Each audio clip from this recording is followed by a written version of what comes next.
Le Conseil a adopté 3 décrets portant sur la dissolution des 3 fonds qui se trouvent au sein du ministère des Sports, de la Jeunesse et de l'Emploi. Je tiens à rappeler que l'année dernière, le Conseil a adopté un décret portant création du fonds Faso Kounawili. Et le fonds Faso Kounawili regroupe les attributions, les missions des 3 fonds qui existaient pour plusieurs raisons.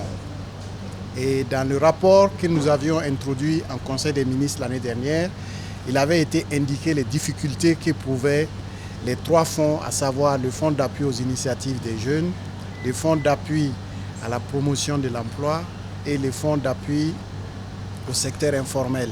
Plusieurs structures, plusieurs instances avaient recommandé la fusion de ces fonds pour plusieurs raisons.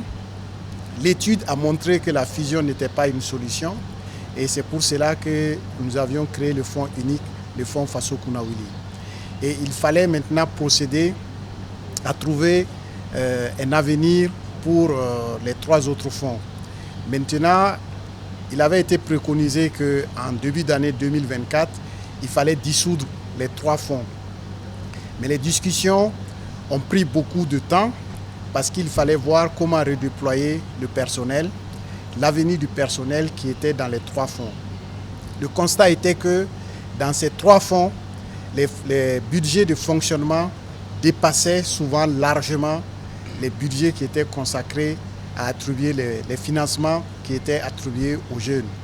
Et pour exemple, nous avons un fonds comme le FEJ où en 2022, ils ont donné moins de 100 millions de crédits et le coût de fonctionnement était de presque 600 millions de francs CFA.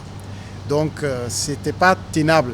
Donc aujourd'hui, en concertation avec le ministère de la fonction publique, du travail et de la protection sociale et le ministère de l'économie, des finances et de la prospective et aussi plusieurs autres acteurs, il a été décidé la dissolution des 3 fonds.